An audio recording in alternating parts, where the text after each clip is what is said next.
पुन्हा एक बार प्रभू येशू ख्रिस्ताच्या नावामध्ये मी आपल्याला अभिवादन करतो आणि मे महिन्याच्या ह्या पहिल्याच प्रभुवारी आपल्या सर्वांचं ह्या ठिकाणी स्वागत करतो। आजच्या ह्या ऑनलाईन भक्तीमध्ये आपण पुन्हा एक बार समाविष्ट होत असताना परमेश्वराच्या नावाला धन्यवाद देऊ, त्याची उपकार स्तुती करू, त्याच्या नावाला मान महिमा गौरव आता आणि सदा सर्व काळासाठी देऊ, कारण स्तवनामध्ये बसणारा तो आमचा जिवंत देवबाप आहे। या आपण डोळे झाकू आणि या भक्तीमध्ये देवाच्या वचनाकडे जाण्याच्या अगोदर देवबापाकडे प्रार्थनेच्या द्वारे आपण सहाय्य मागूया।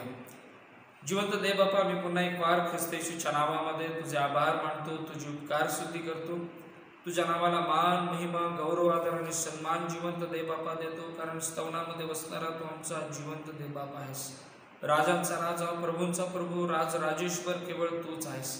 आणि म्हणून जिवंत देवबापा, आम्ही आमच्या स्वतःला लीन आणि नम्र करत प्रभूजी, आज जरी गृह उपासनेमध्ये आम्ही एकत्रित होत आहोत तरी पण देवबापा आम्ही सर्व मान महिमा गौरव आदर आणि सन्मान तुला देतो, ह्यासाठी की तू आजही देवबापा आमची भेट घेण्यासाठी तू आतुर झालास, तू आमच्यामध्ये उपस्थित आहेस, तुझी समक्षता आहे, तुझं पवित्र आत्म्याचं सार्वभौमत्वाचा अनुभव तू आम्हाला देत आहेस।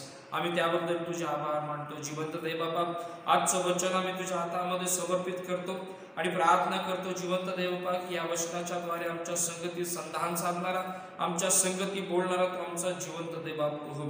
पुनरुत्थित ख्रिस्त की ज्याने वेगवेगळ्या प्रकारच्या जबाबदाऱ्या देवबापा त्याच्या विश्वासणाऱ्यांना दिला, त्याच्या मंडळीला दिल्या, आज पुन्हा एक वार प्रभू ह्या गोष्टीकडे आम्ही मनन आणि चिंतनाच्या दृष्टिकोनातून पाहत असताना लागणारी सर्व प्रकारची कृपा आम्हा प्रत्येकाला तू दे। देवबापा, आम्ही प्रार्थना करतो आणि आमची विनंती आहे प्रभू, या वचनाच्या द्वारे आमच्या संगती बोलणारा देवबाप, तुझी इच्छा तू आम्हाला प्रगट तू कर प्रभू। आम्ही कुठे चुकत आहोत, आम्ही कुठे उणे आहोत प्रभू, ते उणे पण भरून काढण्यासाठी लागणारी सर्व प्रकारची कृपा तू आम्हा प्रत्येकाला तू दे। इथून पुढची सर्व वेळ देवबापा तुझ्या हातामध्ये दे। प्रत्येक कुटुंबाला, प्रत्येक वैयक्तिक असणाऱ्या व्यक्तीला देवबापा आम्ही तुझ्या गौरवशाली हातामध्ये देत प्रार्थना ख्रिस्त येशूच्या द्वारे केली म्हणून तू आहे, आमेन। पुन्हा एक बार प्रिय बंधू आणि भगिनींनो, देवाच्या वचनाकडे आपण लक्ष केंद्रित करणार आहोत आणि माझा खात्रीचा विश्वास आहे की तुम्ही या लॉकडाऊनच्या काळामध्ये आपल्या घरी आहात, सुरक्षित आहात आणि केवळ काही काम जर असेल तरच तुम्ही बाहेर निघत असाल, असा माझा पूर्ण विश्वास आहे। पुन्हा एक बार ह्या मे महिन्याच्या असणाऱ्या पहिल्या प्रभुवारी पुन्हा एकदा त्या पुनरुत्थित ख्रिस्ताकडे आपण आपलं लक्ष केंद्रित करू की जो पुनरुत्थित ख्रिस्त आता पुन्हा एक वार आम्हाला एक आगळी वेगळी जबाबदारी देत असताना आम्हाला त्या ठिकाणी आढळत आहे। आम्हाला माहिती की आम्ही मागच्या असणाऱ्या प्रभुवारी योहान शुभवर्तमान याचा 21वा अध्याय आणि 15व्या वचनापासून ते 23व्या वचनापर्यंत असणाऱ्या शास्त्र भागाकडे आम्ही लक्ष केंद्रित करत आहोत। त्याच्याही अगोदर आम्ही जुन्या करारातला असणारा शास्त्र भाग जो तुम्हाला व्हॉट्सअपच्या द्वारे पाठवलेला आहे तो आहे अनुवादाचं पुस्तक, याचा 6वा अध्याय आणि त्याच्या पहिल्या वचनापासून ते 9व्या वचनापर्यंत या असणाऱ्या शास्त्र भागाकडे, या दोन्ही शास्त्र भागाकडे आम्हाला बघणं गरजेचं आहे। आज आम्ही ज्या दृष्टिकोनातून ह्या जबाबदारीकडे पाहत आहोत किंवा ह्या असणाऱ्या वृत्तांताकडे ज्यावेळेस आम्ही पाहत आहोत की त्या ठिकाणी पेत्राला येशू 3 प्रश्न विचारतो की एकाच प्रकारचे प्रश्न आहेत आणि त्याचं एकाच प्रकारचं उत्तर पेत्र आम्हाला त्या ठिकाणी देत असताना आम्हाला त्या ठिकाणी आढळत आहे। पण हे उत्तर देत असताना त्याच्या नंतरचा असणारा येशू ख्रिस्ताचा जो रिस्पॉन्स आहे किंवा त्याला दिली गेलेली जी जबाबदारी आहे, या 3 महत्वपूर्ण जबाबदारीकडे आम्ही आमचं लक्ष केंद्रित करत आहोत। आणि मग मागच्या असणाऱ्या प्रभुवारी आम्ही हे बघितलं, योहान शुभवर्तमान याचा 21वा अध्याय आणि त्याच्या 15व्या वचनामध्ये आम्ही बघितलं की ज्या ठिकाणी शिमोन पेत्राला येशू ख्रिस्त म्हणतो की यांच्यापेक्षा तू माझ्यावर अधिप्रीती करतोस काय? आणि मग त्याचं उत्तर येतं की होय प्रभू, आपणावर मी प्रेम करतो हे आपणाला ठाऊक आहे। त्याने त्याला म्हटले माझी कोकरे चार, आणि माझी कोकरे चार ह्या कन्सेप्टकडे, ह्या असणाऱ्या वक्तव्याकडे आम्ही लक्ष दिलं। त्याच्यानंतर ह्याच्यापेक्षा तू अधिक मजवर प्रीती करतोस काय, या असणाऱ्या वक्तव्याकडे सुद्धा आम्ही त्या ठिकाणी लक्ष केंद्रित केलं। आणि मग देवाची प्रीती ही आमच्या जीवनामध्ये कशी कार्यरत असते, देवाची प्रीती ही कशी आमच्या जीवनामध्ये कार्य करते, आम्ही त्याच्याकडे बारकाईने त्या ठिकाणी बघायचा आम्ही प्रयत्न केला। आणि मग ते ह्या सर्व गोष्टी करत असताना मी मागच्या प्रभुवारी म्हणत असताना म्हटलं की आम्हाला केवळ पेत्राचे 3 डिनायल्स माहिती आहेत, पण पेत्राने येशू ख्रिस्ताच्या प्रीतिस्तव केलेले जे 3 अफर्मेशन्स आहेत किंवा 3फोल्ड डिक्लेरेशन्स ऑफ लव्ह आहेत, ह्याकडं आम्हाला पाहणं गरजेचं आहे. आणि योहान शुभवर्तमानाचा 21वा अध्याय 15 ते 23 या वचनामध्ये किंवा 15, 16 आणि 17 ह्या 3 वचनांमध्ये आम्हाला ते 3फोल्ड डिक्लेरेशन्स जे आहेत हे 3फोल्ड डिक्लेरेशन्स आम्हाला त्या ठिकाणी पाहायला मिळतात. बरं, आम्ही ज्यावेळेस आता दुसऱ्या असणाऱ्या वृत्तांताकडे किंवा दुसऱ्या असणाऱ्या प्रश्नाकडे ज्यावेळेस आम्ही येत आहोत, त्यावेळेस आम्हाला एका वेगळ्या पर्स्पेक्टिव्हमध्ये, एका वेगळ्या दृष्टिकोनातून ह्या प्रश्नाला बघणं गरजेचं आहे. आम्ही पवित्र शास्त्राच्या बाहेर जाणार नाही किंवा कुठल्या तरी एका वेगळ्या अभ्यासाकडे आम्ही लक्ष केंद्रित करणार नाही. पवित्र शास्त्राच्या द्वारे पवित्र शास्त्रामध्ये असणाऱ्या संदर्भाची जी उत्तर आहेत त्याच्याकडे आम्ही लक्ष केंद्रित करून आम्ही पवित्र शास्त्रामधून या असणाऱ्या सर्व गोष्टींची गोळाबेरीज किंवा त्याचं असणारं जे प्रामाणिकपणे दिलं गेलेलं उत्तर जे आहे की जे ख्रिस्त केंद्रित आहे आणि पवित्र आत्म्याच्या सार्वभौमत्वामध्ये दिलेलं आहे, या उत्तराकडं किंवा त्या असणाऱ्या विश्लेषणाकडे, त्या असणाऱ्या एक्सप्लेनेशनकडे आम्ही त्यावेळेस लक्ष केंद्रित करणार आहे. बरं, या सर्व गोष्टी सांगण्याच्या पाठीमागचा उद्देश हा आहे की ज्यावेळेस एक मनुष्य म्हणून आम्ही जीवन जगत असतो, अनेक वेळेस आमच्या वाटेवर असे काही प्रसंग येतात की ज्या ठिकाणी आम्ही कुठल्या तरी एखाद्या व्यक्तीला आम्ही दुःख देतो. जीवनामध्ये आम्ही मार्गक्रमण करत असताना कुठंतरी कोणीतरी आमच्या असणाऱ्या वक्तव्याने, आमच्या असणाऱ्या कृतीनं त्या ठिकाणी कठीणतेमध्ये जातं, नैराश्यामध्ये जातं, संकटामध्ये जातं किंवा दुःखी होतं. आणि मग आम्ही प्रश्न करतो की काय जे दुःख माझ्याद्वारे त्या व्यक्तीला किंवा त्या व्यक्तिमत्वाला देण्यात आलेले आहे ते रिस्टोर मला करता येईल का, रिस्टोरेशन मला करता येईल का, याच्याकडे आम्ही त्या ठिकाणी आम्ही शोध घेण्याचा प्रयत्न करतो. दुसरी महत्वाची गोष्ट, कदाचित हाही विचार आम्ही करतो की कदाचित माझं वागणं इतरांसाठी इतकं वाईट होऊन जातं की मग ज्या व्यक्तीसाठी मी एवढं वाईट वागलेलो आहे, काय ती व्यक्ती मला क्षमा करेल का किंवा क्षमा करणार नाही, ह्या प्रश्नाकडे किंवा ह्या असणाऱ्या संभ्रमाकडे आम्ही आमचं लक्ष केंद्रित करतो. ज्यावेळेस या सर्व गोष्टींचा वृत्तांत आम्हाला योहानाच्या 21व्या अध्यायाच्या 15व्या वचनापासून आम्हाला दिसतो. वास्तविक पाहता ज्यावेळेस पेत्रा संगती येशू ख्रिस्त बोलते, पेत्राला त्याची बॅकग्राऊंड माहिती आहे आणि पेत्राच्या जीवनामध्ये भूतकाळामध्ये जी गोष्ट झालेली ही त्याला माहिती आहे. पेत्राला माहिती आहे की 3 वेळेस मी येशूचा नाकार केलेला आहे आणि 3 वेळेस येशूचा नाकार झाल्यानंतर सुद्धा हा येशू ख्रिस्त माझ्यामध्ये काम करायला, माझ्या संगती कम्युनिकेट करायला, माझ्या संगती फेलोशिप करायला, मला असणाऱ्या प्रश्नांची उत्तरं देण्यासाठी, मला सिलेक्ट करण्यासाठी तो तयार आहे. आणि म्हणून आमचं रिलेशनशिप किती खराब झालेलं असो, आमचं ख्रिस्त संगतीचं किंवा इतरांसंगतीचं रिलेशनशिप किती खराब झालेलं असो, आमचा सर्वसमर्थ देव हा आमचं रिस्टोरेशन करण्यासाठी तयार आहे. आणि म्हणून आम्हाला या गोष्टींकडं बघणं गरजेचं आहे. प्रिय बंधू आणि भगिनींनो, यदा कदाचित ज्या वचनाकडे किंवा ज्या संदेशाकडे किंवा ज्या सेंटर थॉटकडे मी तुम्हाला नेते, वास्तविक पाहता मी ह्या सेंटर थॉटकडे तुम्हाला नेत असताना कदाचित मी शॅटर्ड झालेला आहे, कदाचित मी दुःखी आहे, मी निराश आहे. पण ज्या वेळेस आम्ही स्क्रिप्चरल असणाऱ्या गोष्टींकडे ज्यावेळेस आम्ही येतो, ज्यावेळेस आम्ही ख्रिस्त केंद्रित असणाऱ्या वचनांकडे, पवित्र शास्त्र आधारित वचनांकडे ज्यावेळेस आम्ही लक्ष केंद्रित करत आहोत, प्रिय बंधू भगिनींनो, विश्वास बाळगणं गरजेचं आहे. देवबाप आणि देवाचं वचन आम्हाला रिस्टोर करण्यासाठी पुरेसं आहे. देवाचा एक सेवक त्याच्या असणाऱ्या एका लिखाणामध्ये म्हणत असताना म्हणतो, the Bible is Holy because it makes me Holy. It is sweeter and sweeter when I read deeper and deeper. My nearer and dearer are gone away, yet this book is not away. माझ्या नातेवाईकांनी, माझ्या असणाऱ्या जवळच्या लोकांनी मला सोडलं, पण देवाच्या वचनांनी मला कधी सोडलं नाही. आणि म्हणून प्रिय बंधू आणि भगिनींनो, देवाच्या वचनावर विसंबून राहण्याचं जीवन आमचं ज्यावेळेस होतं, त्यावेळेस आमच्या जीवनामध्ये देवबापाच्या द्वारे, त्याच्या पुत्राच्या द्वारे ही रिस्टोरेशनची प्रोसेस त्या ठिकाणी सुरू होते. देव आम्हाला रिस्टोर करण्यासाठी त्या ठिकाणी पराकाष्ठा करतो.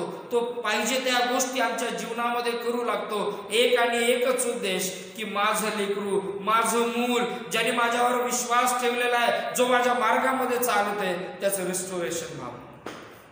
आणि म्हणून प्रिय बंधू आणि भगिनींनो, ज्यावेळेस आम्ही या सर्व गोष्टींकडे लक्ष केंद्रित करतो, यदा कदाचित पेत्राच्या असणाऱ्या मनामध्ये वेगळ्या प्रकारची चलबिचल चालू आहे. यदा कदाचित पेत्राच्या मनामध्ये वेगवेगळ्या प्रकारचे अजम्पशन्स त्या ठिकाणी आहेत, वेगवेगळ्या प्रकारचे मतप्रणाली त्याच्या मनामध्ये असेल.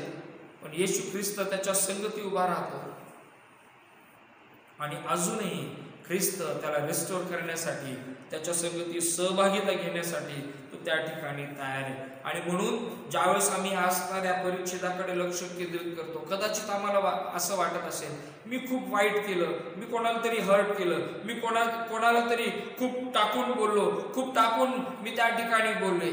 या सर्व जरी गोष्टी असतील, प्रश्न जरी आमच्या समोर असेल, काय माझं रिस्टोरेशन होईल का? काय मी बोललेल्या शब्दांची, मी केलेल्या कृतीची क्षमा त्या ठिकाणी होईल का? आणि हा परिच्छेद आम्हाला दाखवून देतो की होय, ख्रिस्त आमचं रिस्टोरेशन करायला तयार आहे.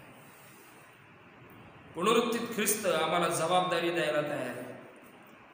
आणि म्हणून जरी प्रश्न आमच्या समोर एक वेगळा असला तरी पुनरुत्थित ख्रिस्त आम्हाला अद्भुत आणि अलौकिक जबाबदारी द्यायला तयार आहे.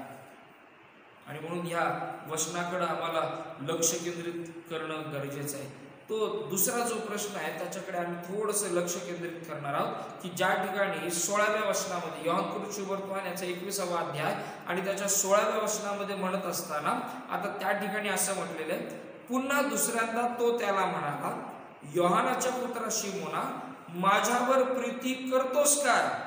तो त्याला म्हणाला, होय प्रभू, मी आपणावर प्रेम करतो, हे आपणाला ठाऊक आहे. त्याने त्याला म्हटले, माझी मेंढरे पाळ. त्याने त्याला म्हटले, माझी मेंढरे पाळ. दुसऱ्या असणाऱ्या ह्या प्रश्नामध्ये येशू ख्रिस्त या पेत्राला उत्तर देतो आणि तो म्हणत असताना म्हणतो, टेंड माय शीप और फीड माय शीप. दुसऱ्या एका वर्जन मध्ये, इंग्लिश वर्जन मध्ये म्हटलेले, शेफर्ड माय शीप. आणि म्हणून ज्यावेळेस आम्ही या सर्व गोष्टींकडे लक्ष केंद्रित करतो, येशू ख्रिस्त त्या ठिकाणी म्हणतो, माझ्यावर प्रीती करतोस काय? आता लक्षात घ्या की त्या ठिकाणी पहिल्यासारखा प्रश्न नाहीये. आणि म्हणून ह्या प्रश्नामध्ये येशू ख्रिस्त कुठल्याच प्रकारची तुलना या ठिकाणी पेत्रा संगती करताना मला दिसत नाही. पहिला जो प्रश्न होता त्याच्यामध्ये येशू ख्रिस्तानं पेत्राला विचारलं, ह्यांच्यापेक्षा तू माझ्यावर अधिक प्रीती करतोस का?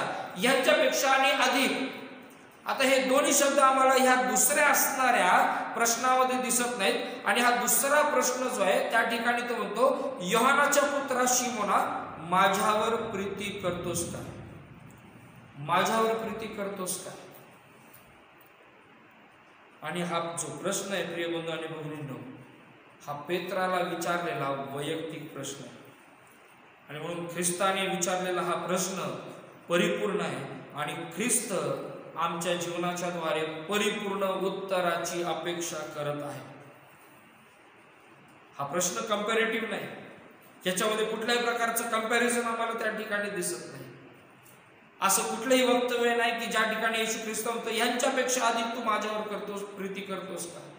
पण पेत्राला स्ट्रेट फॉरवर्डली, स्पष्टपणे येशू ख्रिस्त या ठिकाणी विचारतो, शिमोना, योहानाच्या पुत्रा शिमोना, माझ्यावर प्रीती करतोस का?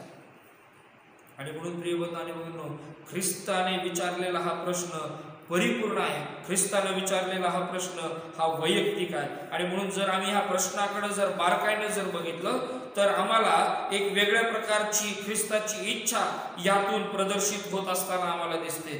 जर प्रश्न जर परिपूर्ण आहे, जर प्रश्न जर परिपक्व आहे, जर प्रश्न जर वैयक्तिक आहे, तर उत्तरही त्याच प्रकारचं असावं ही ख्रिस्ताची प्रामाणिक इच्छा आहे. जर ख्रिस्त आम्हाला स्पेसिफिकली विचारत आहे, जर ख्रिस्त आम्हाला परिपूर्ण रीतीने विचारत आहे, जर ख्रिस्त आम्हाला परिपक्व रीतीने विचारत आहे, तर ख्रिस्त आमच्याकडून ही अपेक्षा करतो की आम्ही त्याच क्वालिटीचं, त्याच प्रकारचं उत्तर ख्रिस्ताला द्यावं. आम्ही ख्रिस्ताला काहीही उत्तर देऊन कुठल्याही प्रकारच्या इलॉजिकली गोष्टी त्याच्या समोर प्रेझेंट करून आम्हाला चालणार नाही. अनेक वेळेस आमची असणारी मतप्रणाली कुठं भेद होते माहितीये का? आम्ही पवित्र शास्त्र तर उचलतो, वचन तर आम्ही वाचतो, पण आमच्या वचनाचा असणारा अर्थ हा जगिकतेमध्ये असणारा दिसून येतो. अनेक वेळेस आम्ही जगिकतेच्या गोष्टी घेतो आणि मग वचनामध्ये टाकतो आणि मग वचनातून त्या प्रकारचं विश्लेषण, त्या प्रकारचा अर्थ आम्ही बाहेर काढण्याचा त्या ठिकाणी प्रयत्न करतो. प्रिय बंधू आणि भगिनींनो, अनेक असे कितीतरी सेवक आहेत, अनेक असे वचनाचं अध्ययन करणारे लोक आहेत की जे वचनाशी इंटरप्रेट होऊ देत नाहीत. आणि पवित्र शास्त्राच्या अभ्यासाचा एक नियम असा आहे की वचन जे आहे वचनाचं विश्लेषण करतं. वचनाचं एक्सप्लेनेशन करतं, वचनाला इंटरप्रिट करतं, वचनाला भाषांतरित करतं. कुठला मनुष्य करत नाही. आणि म्हणून ज्यावेळेस आम्ही या सर्व गोष्टींकडे ज्यावेळेस आम्ही लक्ष देतो, त्यावेळेस आम्हाला बारकाईनं याकडे बघणं गरजेचं आहे. कारण पवित्र शास्त्र ज्यावेळेस आमच्या संगती किंवा ह्या पेत्राच्या संगती देवाचे शब्द ज्यावेळेस बोलत आहेत, ख्रिस्ताचे शब्द ज्यावेळेस बोलत आहेत, ते एकदम अचूक रीतीने बोलत आहेत. येशूने वैयक्तिक प्रश्न केला ज्याच्यामध्ये पूर्णता होती आणि परिपक्वता होती, आणि येशू ख्रिस्त पेत्राकडून त्याच प्रकारच्या परिपूर्ण, परिपक्व आणि वैयक्तिक उत्तराची अपेक्षा त्या ठिकाणी इच्छा बाळगत आहे. प्रश्न जर वैयक्तिक आहे तर सामूहिक उत्तराची अपेक्षा ख्रिस्त करत नाही. प्रश्न जर परिपक्व आहे तर अपरिपक्वतेचं उत्तर अपेक्षित करत नाही. प्रश्न जर परिपूर्ण आहे तर अपूर्ण उत्तर ख्रिस्त अपेक्षित करत नाही. अनेक वेळेस आमची गणित इकडंच कुठंतरी बिघडली जातात. ख्रिस्त आम्हाला विचारतो काय, ख्रिस्ताचा प्रश्न असतो काय, आणि आमची उत्तरं ही भलतीच असतात. आणि त्याच्यामुळे आमच्या आत्मिक जीवनामध्ये फ्लक्च्युएशन्स येत राहतात.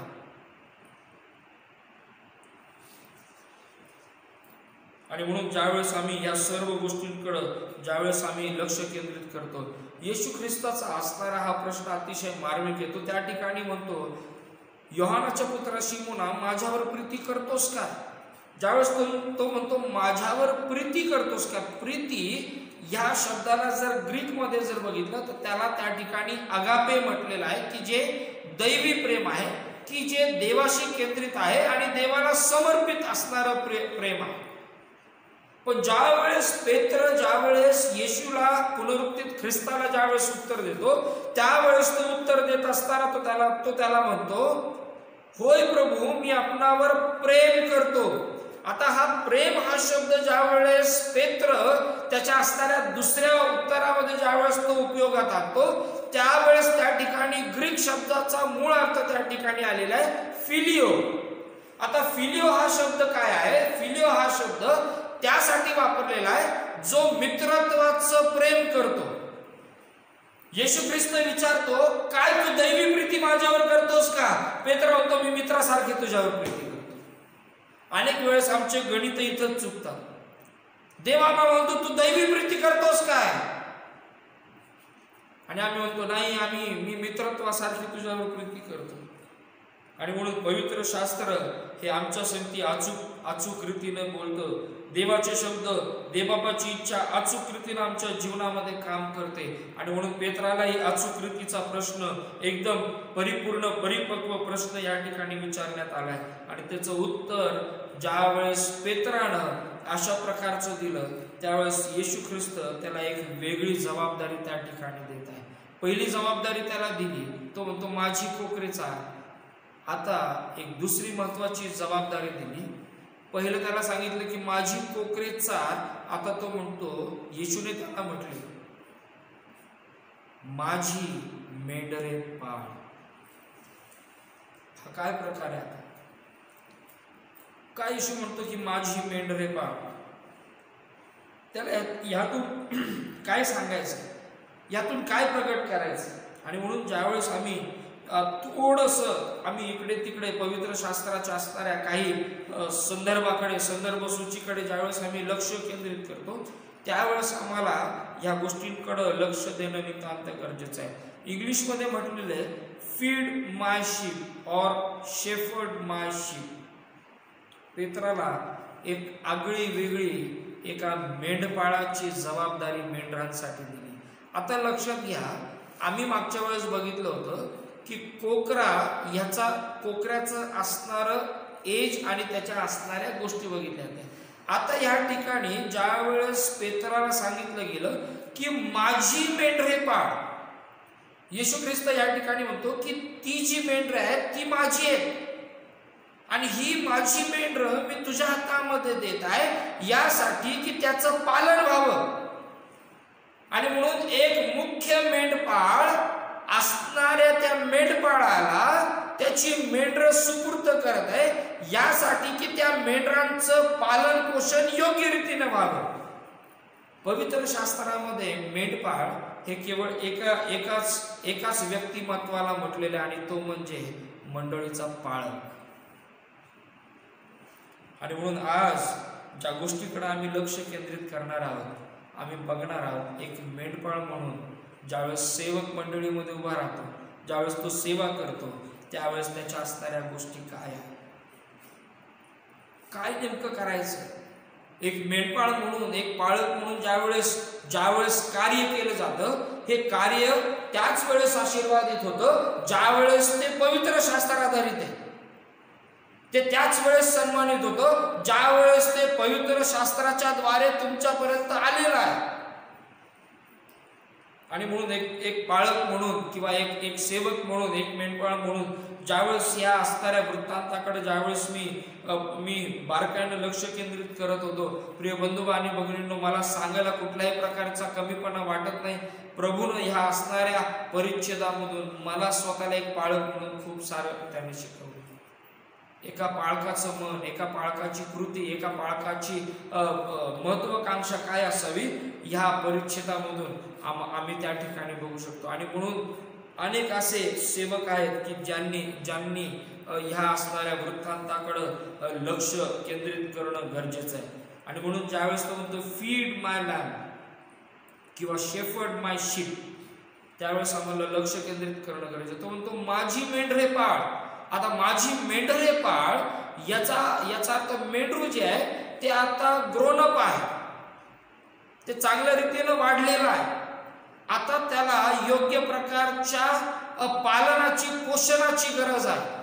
योग्य प्रकारच्या असणाऱ्या त्याला फर्निश करण्याची गरज आहे. त्याला एका ठिकाणी कुठेतरी चांगल्या हिरव्यागार कुरणामध्ये नेण्याची गरज आहे की ज्या ठिकाणी त्याला योग्य प्रकारची नरिशमेंट त्या ठिकाणी मिळेल. आणि म्हणून ज्यावेळेस फीड ह्या शब्दाकडे आम्ही बघतो किंवा फीड बाय शीप या शब्दाकडे ज्यावेळेस आम्ही बघतो, त्याचा अर्थ to tend, to govern, to furnish pasture for food, to nourish, to cherish and to serve. हे बरेच अर्थ आम्हाला ह्यासाठी वापरलेले आम्हाला त्या ठिकाणी दिसून येतात. आता ज्यावेळेस फीड ह्या असणाऱ्या शब्दाकडे ज्यावेळेस आम्ही येतो, त्यावेळेस हा शब्द शेफर्डिंग संगती, मेंढपाळाच्या असणाऱ्या कृती संगती त्या ठिकाणी वापरलेला आम्हाला त्या ठिकाणी दिसून येतो. आणि मेंढपाळाची कृती आणि एका सेवकाची म्हणजे पाळकाच्या कृतीशी ही जी कृती आहे ती त्या ठिकाणी कंपेअर केलेली किंवा त्या प्रकारे ठेवलेली आम्हाला त्या ठिकाणी दिसून येतो. प्रिय बंधू आणि भगिनींनो, ज्यावेळेस आम्ही या असणाऱ्या वृत्तांताकडे ज्यावेळेस आम्ही लक्ष केंद्रित करत आहोत, मेंढपाळ ह्या कन्सेप्टकडे किंवा मेंढपाळ ह्या असणाऱ्या शब्दाकडे जर आम्ही बघितलं तर आम्हाला फार बारकाईनं बघणं गरजेचं आहे की मेंढपाळ नेमका आहे कोण, तो काय करतो, तो नेमकं करतो काय. आम्ही अनेक वेळेस आम्हाला मेंढपाळाची सेवा, तर नीट लक्षात घ्या, मी ज्यावेळेस मेंढपाळ म्हणते त्यावेळेस मेंढरांच्या पाठीमागं चालणारा किंवा पुढे चालणारा तो मेंढपाळ आहे. आणि मेंढपाळ हा कन्सेप्ट की मंडळी जी कळप आहे, कळप की जो मेंढपाळाच्या हातामध्ये म्हणजे एका पाळकाच्या हातामध्ये दिलेला आहे, त्या दोन्ही दृष्टिकोनातून आम्ही संगती ह्या गोष्टीचा विचार करूया. ज्या मंडळीमध्ये तुम्ही आहात त्या मंडळीला देवबापाने एक मेंढपाळ देऊन आशीर्वादित केलेलं आहे. आणि मग ज्या वेळेस ह्या मुख्य मेंढपाळाने या मेंढपाळाकडे दिलेली जी जबाबदारी आहे, आणि ती जबाबदारी ही आहे की माझी मेंढरे पाळ, आता ह्या मेंढरांचं पालन पोषण करण्याची जबाबदारी ज्या मेंढपाळाकडे दिलेली आहे किंवा ज्या पाळकाकडे दिलेली आहे, ही जबाबदारी पार पाडत असताना नेमकं त्याचं जीवन कसं असावं, त्याला काय करावं, कुठल्या प्रकारची कृती त्याच्या जीवनामध्ये असणं गरजेचं आहे. त्याच्यासाठी काही संदर्भांकडे आम्हाला लक्ष केंद्रित करणं गरजेचं आहे. प्रेषितांची कृत्य याचा 20वा अध्याय आणि त्याच्या असणाऱ्या 28व्या वचनाकडे जर आम्ही प्रिय बंधू आणि भगिनींनी लक्ष जर केंद्रित केलं तर त्या ठिकाणी आम्हाला त्याची बारीक किंवा बारकाईनं आम्हाला त्याची डेफिनेशन आम्हाला त्या ठिकाणी पाहायला मिळते, किंवा तो असणारा जो प्रसंग आहे किंवा जी कृती आहे आम्हाला त्या ठिकाणी पाहायला मिळते. बघा, प्रेषितांची कृत्य याचा 20वा अध्याय आणि त्याच्या 28व्या वचनामध्ये मी 27 आणि 28 हे वचन तुमच्यासाठी वाचतो. त्या ठिकाणी म्हटलेलं, कारण देवाचं संपूर्ण मनोदय तुम्हा सांगण्यास मी कसूर केली नाही. मेंढपाळाचं पहिलं काम. पुढे तो म्हणतो, तुम्ही स्वतःकडे व ज्या कळपात पवित्र आत्म्याने तुम्हास अध्यक्ष करून ठेवले त्या सर्वांकडे लक्ष द्या, ह्यासाठी की देवाची जी मंडळी त्याने आपल्या रक्ताने स्वतः करता मिळवली तिचे पालन तुम्ही करावे, तिचे पालन करावे. आणि म्हणून पेत्राला येशू ख्रिस्त म्हणतो, माझी मेंढरे पाळ. या कळपाचं, या असणाऱ्या मेंढरांचं योग्य प्रकारे पालन पोषण व्हावं, ही प्रामाणिक इच्छा येशू ख्रिस्त पेत्राला बोलून दाखवते. आणि म्हणून जर पुढे आम्ही बघितलं पेत्राचं पहिलं पत्र आणि त्याचा 5वा अध्याय आणि त्याच्या 2 ते 4 वचनांकडे जर आम्ही बारकाईनं बघितलं तर आम्हाला अजून एक दुसरी गोष्ट आम्हाला त्या ठिकाणी पाहायला मिळते. पेत्राचे पहिले पत्र 5वा अध्याय आणि 2 ते 4 वचनांमध्ये आम्हाला या ठिकाणी पाहायला मिळतं. त्या ठिकाणी म्हटलेले, तुम्हातील वडिलांना, जो मी सोबतीचा वडील, ख्रिस्ताच्या दुःखांचा साक्षी व प्रगट होणाऱ्या गौरवाचा वाटेकरी, तो मी असा बोध करतो, तुम्हामधील देवाच्या कळपाचे पालन करा. पुन्हा बघा तोच शब्द आला, तुम्हामधील देवाच्या कळपाचे पालन करा. आता पुढे म्हटलेले, करावे लागते म्हणून नव्हे. ही फॉर्मॅलिटी नाहीये किंवा देवानं काहीतरी करायला सांगितलं म्हणून आम्ही ते करावं, अशा प्रकारचा माइंडसेट सेवकाच्या असणाऱ्या विचारांमध्ये नसावा. करावं लागतं म्हणून करू नये, पाट्या टाकायचं काम करू नये. आणि म्हणून ज्या वेळेस या ठिकाणी म्हटलेलं आहे की त्या ठिकाणी तो स्पष्टपणे म्हणतो की तुम्हामधील देवाच्या कळपाचे पालन करा, करावे लागते म्हणून नव्हे, तर देवाच्या इच्छेप्रमाणे संतोषाने त्याची देखरेख करा. पुढे तो म्हणतो, आता पुढं किती स्पष्टपणे म्हटलेले बघा, द्रव्य लोभाने नव्हे तर उत्सुकतेने करा. तुमच्या हाती सोपवलेल्या लोकांवर धनीपण करणारे असे नव्हे, तर कळपाला कित्ते व्हा. कळपाला कित्ते होणं. मेंढपाळाची जबाबदारी काय, पाळकाची जबाबदारी काय, की जो रम्य कळप देवाने तुमच्या आणि माझ्या हाती दिलेला आहे, ज्या कळपाची निगा राखणं गरजेचं आहे, त्याला आम्ही कित्ते होणं. पुढे आल्यानंतर थोड्याशा निगेटिव्ह गोष्टी पण मी सांगणार आहे की मेंढपाळ सर्वतोपरी प्रयत्न करत राहतो, मेंढपाळ सर्व काही गोष्टी करत राहतो. अनेक वेळेस मेंढरांकडून जी अपेक्षा असते ती अपेक्षा परिपूर्ण होत नाही आणि अनेक वेळेस एका वेगळ्या गोष्टीला आम्हाला सामोरं जावं लागतं. आणि म्हणून प्रिय बंधू आणि भगिनींनो, ज्यावेळेस या ठिकाणी म्हटलेलं आहे की करावं लागतं म्हणून नाही, तर योग्य प्रकारे त्या सर्व गोष्टींची देखरेख करणं, त्याची निगा राखणं, त्या कळपाचं पालन पोषण करणं, याच्याकडे आम्हाला बघणं गरजेचं आहे. आणि म्हणून येशूचं उत्तर पेत्राला स्पष्टपणे या ठिकाणी तो म्हणतो, माझी मेंढरे पाळ. ख्रिस्त तोपर्यंत जबाबदारी देताना आम्हाला कन्फर्म होताना दिसत नाही. तोपर्यंत सांगत राहतो. जोपर्यंत ती जबाबदारीमध्ये कन्फर्मेशन आमच्याकडून येत नाही तोपर्यंत ख्रिस्त आम्हाला त्या गोष्टी सांगत राहतो आणि एकदा का आमच्याकडून त्या गोष्टींचं कन्फर्मेशन आलं रे आलं, ख्रिस्त त्या ठिकाणी आमच्या हातामध्ये जबाबदारी देऊन मोकळा होतो.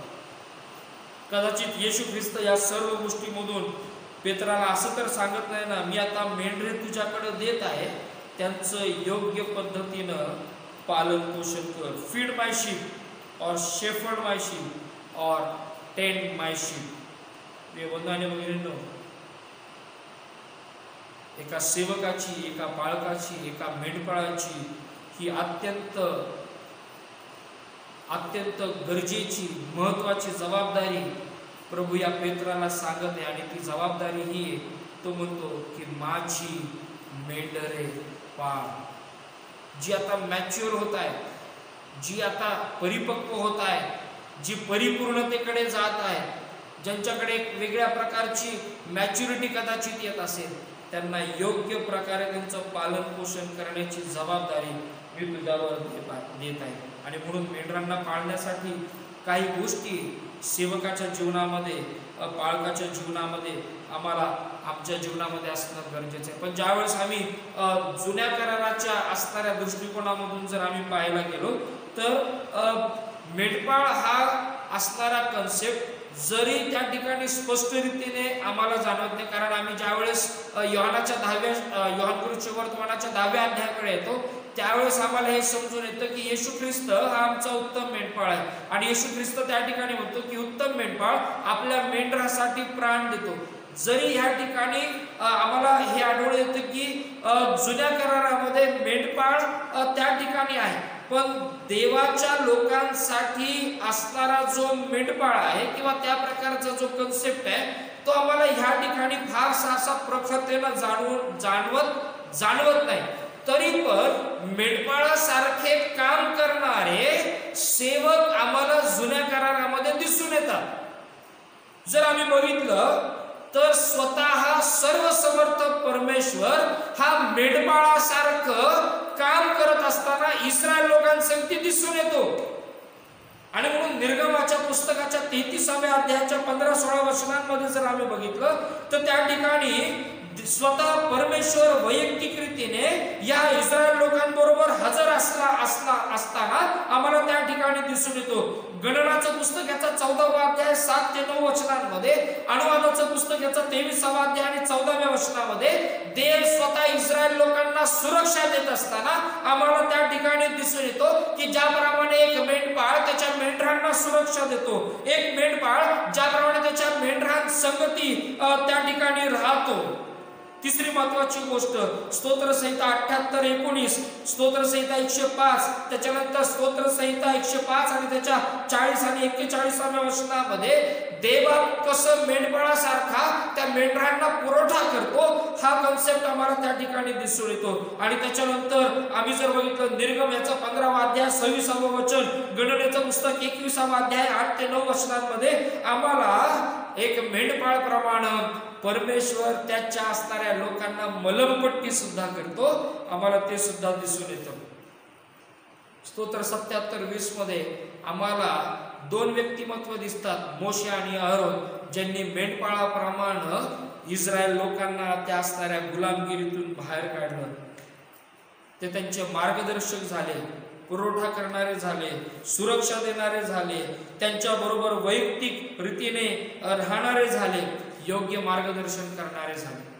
आणि म्हणून प्रिय बंधू आणि भगिनींनो, मेंढपाळाचं काम जरी खडतर आहे, मेंढपाळाचं काम जरी चॅलेंजिंग आहे, तरी पण सर्वसमर्थ परमेश्वराच्या सानिध्यामध्ये उभं राहणारं हे व्यक्तिमत्व आहे.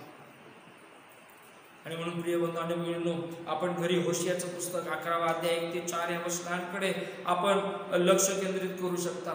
दावीद की जो स्वतः मेंढपाळ आहे, ह्या दाविदाच्या जीवनामधून आम्हाला अनेक दैवी गुण दिसून येतात की जे एका मेंढपाळासाठी एक आत्मिक आणि शारीरिक जगिक मेंढपाळाच्या दृष्टिकोनातून आम्हाला त्या असणाऱ्या गोष्टी दाविदाच्या जीवनामध्ये दिसून येतात.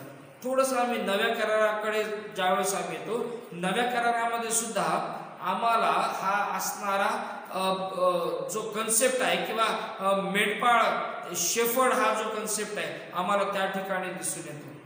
माझी मेंढरे पाळ यासाठी मेंढपाळ जो आहे त्याचं व्यक्तिमत्व, त्याचे चॅलेंजेस हे कसे असावे, त्याचं जीवन कसं असावं, त्याच्या जीवनामध्ये काय क्वालिटीज असाव्यात, या सर्व गोष्टी पवित्र शास्त्र आम्हाला स्पष्टपणे सांगतात।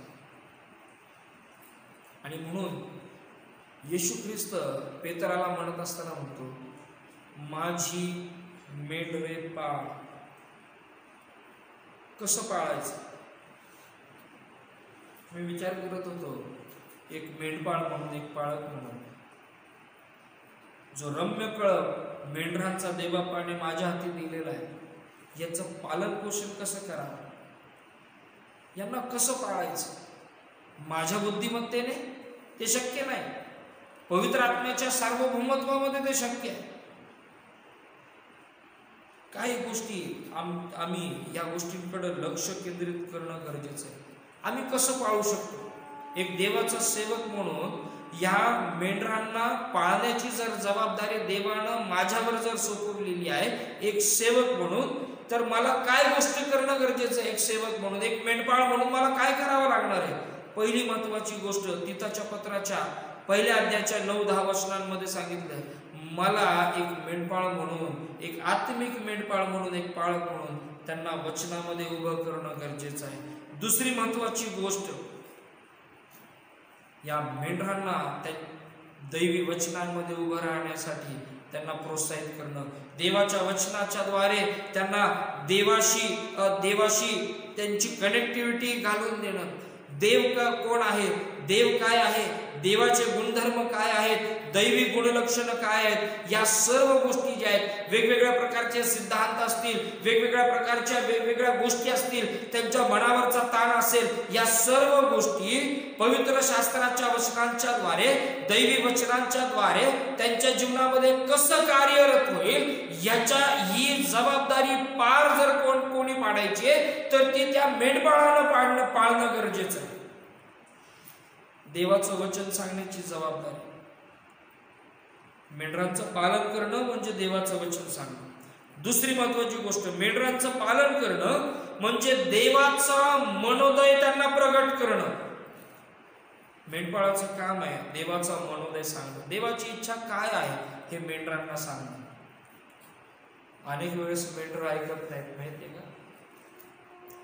अनेक वेळेस मेंढर देवबापाच्या इच्छेला बगल मारतात, स्किप करतात। ती देवाची इच्छा, देवाचा मनोदय त्यांच्यापर्यंत पोहोचवणं, की जे प्रेषित 20 आणि 27 मध्ये आम्हाला पाहायला मिळतं। तिसरी महत्वाची गोष्ट आहे, मेंढपाळाचं काय काम आहे, कसं पालन करायचं? तिसरी महत्वाची गोष्ट, क्रूर लांडग्यांपासून त्यांची सुरक्षा करायची। जे फॉल्स टीचिंग आहे, जे असैद्धांतिक असणारं शिक्षण आहे, जे शिक्षण पवित्र शास्त्र आधारित नाही, जे क्रूर लांडगी येऊन वेगवेगळ्या प्रकारचं शिक्षण त्या ठिकाणी देत आहेत, जे स्वतःला सेवक म्हणवत असतील, जे स्वतःला मेंढपाळ म्हणवत असतील, ज्यांची असणारी आयडेंटिटी काहीतरी वेगळीच असेल, अशा लोकांपासून, अशा तथाकथित सेवकांपासून या कळपाचं संरक्षण करणं ही मेंढपाळाची जबाबदारी आहे, की जी आम्हाला प्रेषित 20:29 ते 31 या वचनांमध्ये दिसते। चौथं महत्वाची जबाबदारी मेंढपाळाची काय आहे, कसं पालन करायचं? त्यांना, मेंढरांना ख्रिस्ताचं अनुकरण करायला शिकवायचं। ख्रिस्त हा तुमचा तारणारा आहे, ख्रिस्त हा जगाचा प्रकाश आहे, याचं योग्य प्रकारचं शिक्षण त्यांना त्या ठिकाणी द्यायचं। ख्रिस्ताचे अनुकरण करणारे व्हा, या प्रकारचं शिक्षण त्यांना द्यायचं, की जे इब्री लोकासपत्र याचा 13वा अध्याय आणि त्याच्या 7व्या वचनामध्ये सांगितलं। इफिस 4:12 मध्ये त्या ठिकाणी म्हटलंय की कोणी प्रेषित, कोणी संदेष्टे, कोणी पाळक व शिक्षक, कोणी सुवार्थी। आणि म्हणून आमची 5वी जबाबदारी जर काय आहे तर देवाच्या वचनातनं योग्य प्रकारचं शिक्षण या मेंढरांना देऊ करणं, या प्रकारे आम्ही ह्या मेंढरांचं पालन त्या ठिकाणी करू शकतो. आणि 6वी महत्त्वाची गोष्ट तिमोथेचं पहिलं पत्र 5वा अध्याय आणि त्याच्या 17व्या वचनामध्ये म्हटलेले आहे, मंडळीस योग्य प्रकारचं नेतृत्व देणं, मंडळीचं असणारं जे ॲडमिनिस्ट्रेशन आहे, मंडळीचं असणारं जे व्यवस्थापन आहे, ते व्यवस्थापन योग्य प्रकारे मेंटेन करणं ही मेंढपाळाची जबाबदारी आहे. आणि म्हणून या महत्त्वाच्या गोष्टी आम्हाला पाळणं गरजेचं आहे. आम्ही कसं मेंढरांना पाळू शकतो? देवाच्या वचनाच्या द्वारे, देवाचा मनोदय सांगण्याच्या द्वारे, क्रूर लांडग्यांपासून त्यांची सुरक्षा करण्याच्या द्वारे, ख्रिस्ताचं अनुकरण करण्यासाठी प्रोत्साहित करण्याच्या द्वारे, योग्य प्रकारचं देवाच्या वचनातलं शिक्षण देण्याच्या द्वारे आणि मंडळीचं व्यवस्थापन योग्य प्रकारे ठेवण्याच्या द्वारे किंवा मेंटेन करण्याच्या द्वारे आम्ही या गोष्टी त्या ठिकाणी पाळू शकतो. प्रिय बंधू आणि भगिनींनो, मेंढपाळाचं काम हे अतिशय खडतर आहे. आणि म्हणून ज्यावेळेस आम्ही योहानाच्या शुभवर्तमानामध्ये ज्यावेळेस आम्ही येतो त्यावेळेस योहान शुभवर्तमान याचा 10वा अध्याय त्या ठिकाणी उत्तम मेंढपाळाविषयी आम्हाला त्या ठिकाणी वृत्तांत आम्हाला पाहायला मिळतो. त्या ठिकाणी काही गोष्टी फार मार्मिकतेनं देवाचा आत्मा योहानाला लिहायला सांगतो आणि तो लिहितो. तो त्या ठिकाणी म्हणतो, मी तुम्हाला खचित खचित सांगतो, पहिलं वचन, जो मेंढपाळात दाराने न जाता दुसरीकडून चढून जातो तो चोर व लुटारू आहे. जो दाराने आत जातो तो मेंढपाळ आहे. जो दाराने जातो, त्याची मेंढपाळाची पहिली आयडेंटिटी आहे, हा लपून छपून काम करत नाही. जे काही करतो ते उघड रीतीने करतो. जे काही त्याला करायचंय, या जो योग्य प्रकारचा मेंढपाळ आहे, जो देव केंद्रित मेंढपाळ आहे, हा ख्रिस्त केंद्रित राहून देवाचं गौरव कसं होईल याकडे तो लक्ष केंद्रित करतो. या मेंढपाळाकडं कुठल्याच प्रकारचा हिडन अजेंडा नसतो. पुढे म्हटलं, त्याच्यासाठी द्वारपाळ दार उघडतो. मेंढरे त्याची वाणी ऐकतात आणि तो आपल्या मेंढरांना ज्याच्या त्याच्या नावाने हाक मारतो व त्यांना बाहेर नेतो. मेंढपाळाची वाणी त्याची मेंढर ऐकतात. आजकाल मंडळांमध्ये उलट होत राहिलेले. आमच्या मेंढपाळाची वाणी ऐकणं कमी, पण बाकीच्याच गोष्टींचा उहापोहा आमच्या मंडळांमध्ये होत राहिलेला आहे. प्रिय बंधू आणि भगिनींनो, मला तुम्हाला सांगू द्या, योग्य ख्रिस्त केंद्रित असणाऱ्या सेवकाचं म्हणणं जरूर ऐका. त्याची इच्छा जरूर ती जाणून घ्या, कारण त्याची इच्छा, त्याचं म्हणणं हे पवित्र शास्त्राधारित असतं.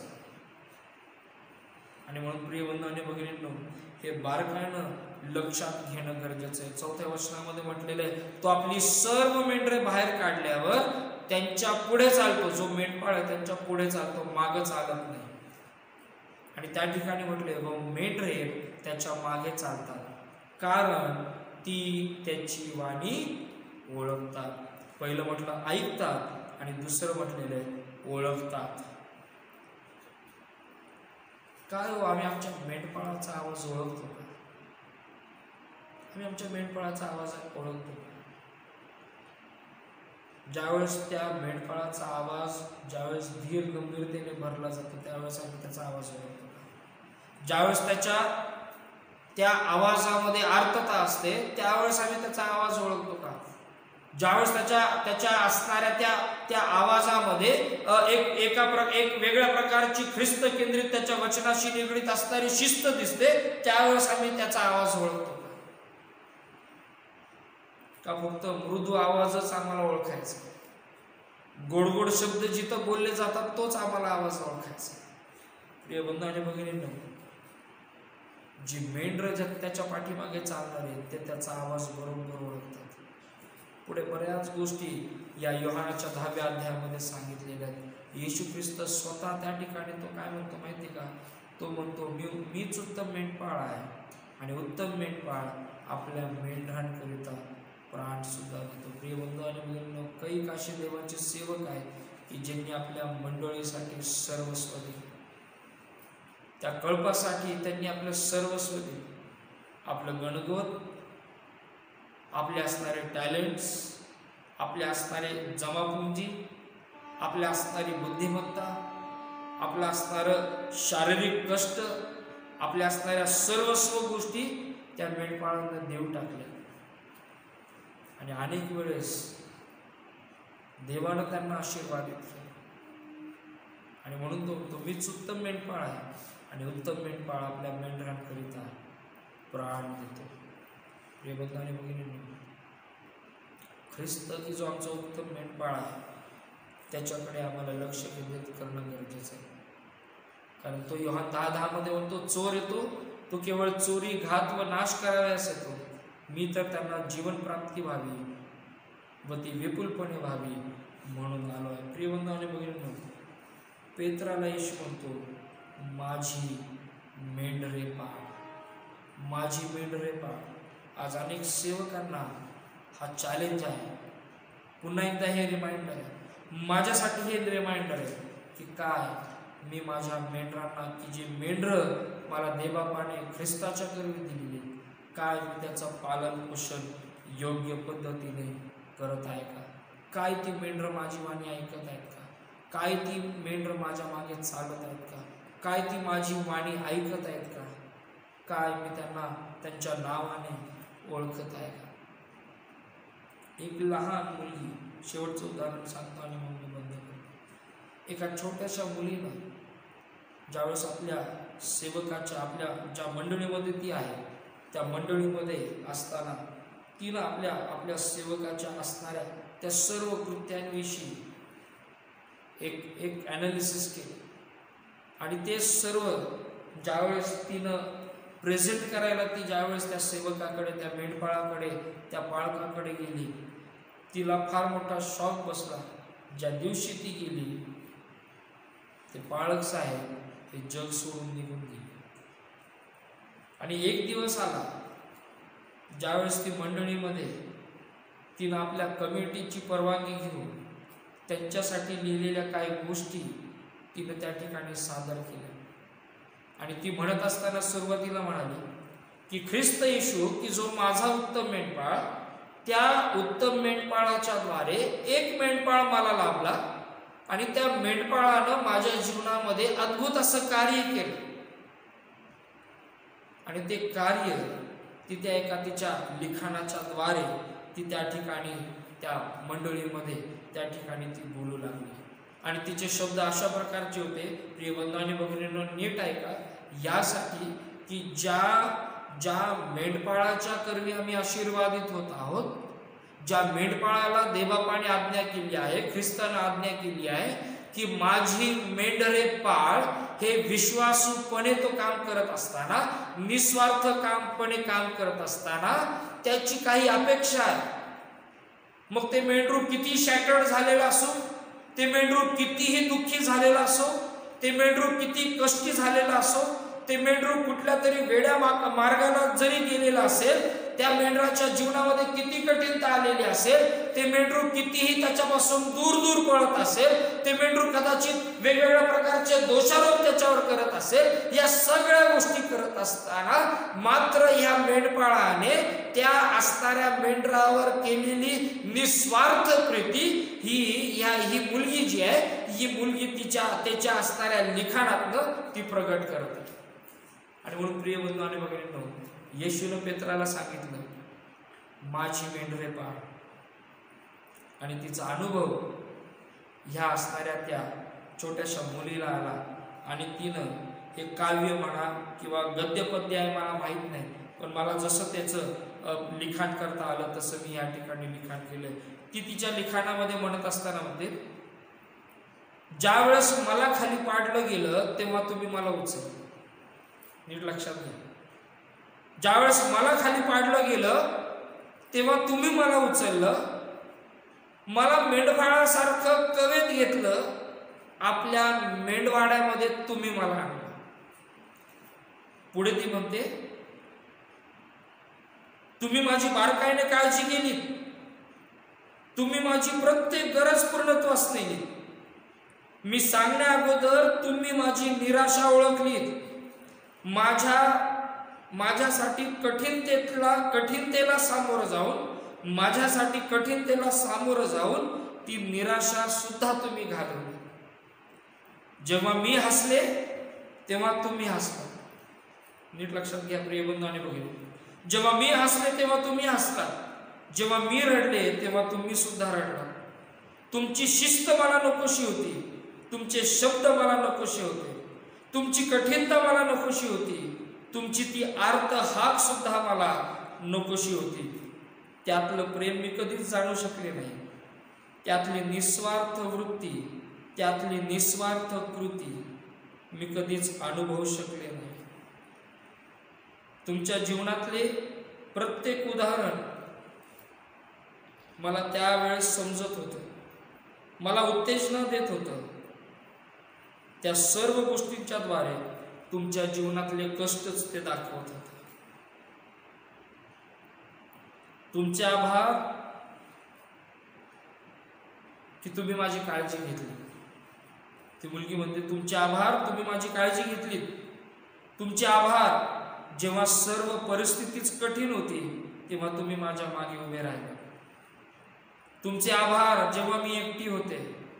तुमचे आभार, जेव्हा मी अश्रू गाळत होते. तुमचे आभार मला सावरल्याबद्दल. तुमचे आभार माझ्यासाठी केलेल्या प्रत्येक उपवास आणि प्रार्थनेबद्दल. पुढे ती म्हणती, तुम्ही मला तारणाकडे नेलं,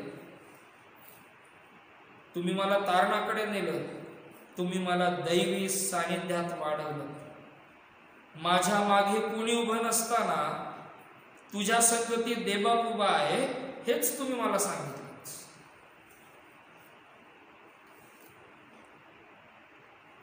ती पुढे म्हणते, आभार तुझे प्रभू, हा मेंढपाळ तू दिलास, सर्वस्व देऊन तो तुझ्या समीप आला. ज्यावेळेस हे सर्व तिनं लिखाण करून ज्यावेळेस ती त्या सेवकाकडे ज्यावेळेस दाखवायला गेली, तिच्या मनातली इच्छा तशीच राहिली, कारण तो सेवक, तो मेंढपाळ, तो पाळक हे जग सोडून निघून गेला होता. हे बंधू आणि भगिनींनो, येशू ख्रिस्ताने पेत्राला फार मार्मिकतेनं सांगितलं आणि त्याचं सांगणं हे होतं की माझी मेंढरे पाळ. तुम्हाला आणि मला जो रम्य कळप दिलेला आहे, तुमची आणि माझी गरज ही आहे की आम्ही त्या कळपाचं योग्य रीतीने पालन पोषण करावं. अनेक वेळेस आमचा जो असणारा मेंढपाळ आहे तो अनेक वेळेस आम्हाला कठीण गोष्टी सांगतो, कठीण गोष्टी करायला प्रवृत्त करतो. अनेक वेळेस तो फटकारतो, अनेक वेळेस तो आम्हाला जिथं आम्ही जात असू तिथं आम्हाला योग्य मार्गावर आणतो. अनेक वेळेस ते आम्हाला कळत नाही. आणि म्हणून प्रिय बंधू आणि भगिनींनो, येशू ख्रिस्त स्वतः म्हणतो, मी उत्तम मेंढपाळ आहे आणि उत्तम मेंढपाळ आपल्या मेंढरासाठी प्राण देतो. प्रिय बंधू आणि भगिनींनो, सध्याच्या परिस्थितीमध्ये, कठीण काळामध्ये जर आपण बघितलं आणि आजच्या सध्याच्या या पॅन्डेमिक सिच्युएशनचं जर लागूकरण जर आम्हाला आमच्या मेंढपाळांसाठी जर करायचं असेल, तर आजही अनेक मेंढपाळ आहेत की ज्यांनी आपल्या असणाऱ्या मेंढरांचं आत्मिक जीवन नीटनेटकं व्हावं म्हणून रिस्क घेऊन या कठीण काळामध्ये त्यांच्या संगती उभे राहिले. ते चांगले झाले, मेंढरं चांगली झाली, पण अनेक सेवक हे जग सोडून निघून गेले. उत्तम मेंढपाळ आपल्या मेंढरांसाठी प्राण देतो. आणि म्हणून प्रियबंधू भगिनींनो, या मेंढपाळाकडे लक्ष द्या, जो मेंढपाळ आमच्यासाठी सर्वस्वपणा आहे. प्रार्थना करू. प्रभू देव बाबा, आम्ही पुन्हा एक वार ख्रिस्त येशूच्या नावामध्ये तुझे आभार मानतो, तुझी उपकार स्तुती करतो जिवंत देव बाबा की तुझ्या वचनाच्या द्वारे पुन्हा एक वार तू आम्हाला रिमाइंडर दिलंस की प्रभू, जी मेंढरं तू आमच्या हातामध्ये दिलेलीस त्याचं पालन आम्ही कसं करावं. तू पेत्राला म्हणतोस की माझी मेंढरे पाळ.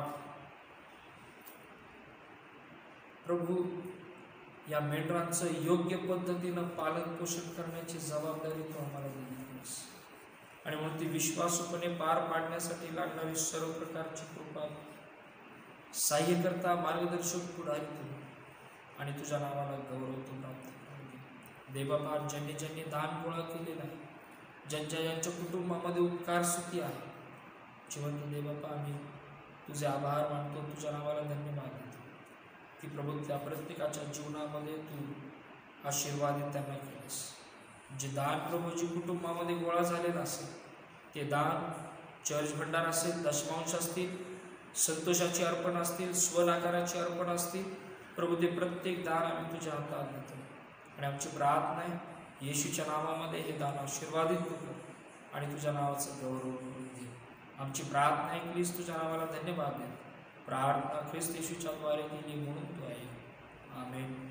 हे आमच्या स्वर्गातील बाबा, तुझे नाम पवित्र मानलेस, तुझे राज्य जसे स्वर्गात तसे पृथ्वीवर, तुझ्या इच्छेप्रमाणे आमची रोजची भाकर आज आम्हास दे. आणि जसे आम्ही आमच्या ऋणास सोडलं आहे तसेच तू आमची ऋणे आम्हास सोड. आणि आम्हास परीक्षित आणू नकोस, तर आम्हास वाईटापासून सोड. कारण की राज्य, सामर्थ्याने गौरव ही सर्व काळ तुझीच आहे. आमेन.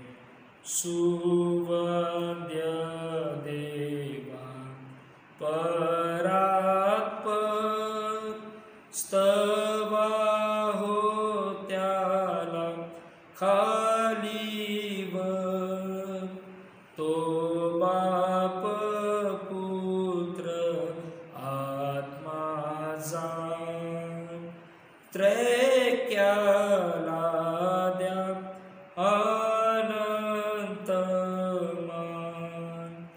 आमेन. आणि आता बुद्धी सामर्थ्याच्या पलीकडे असणाऱ्या देवबापाची प्रीती, प्रभू येशू ख्रिस्ताची कृपा आणि पवित्र आत्म्याची सहभागिता आम्हातील प्रत्येकाबरोबर येथून पुढे सदा सर्व काळासाठी असो. Amen. Hallelujah, hallelujah, hallelujah, hallelujah. Thank you, Jesus. Thank you, Jesus. Thank you, Jesus.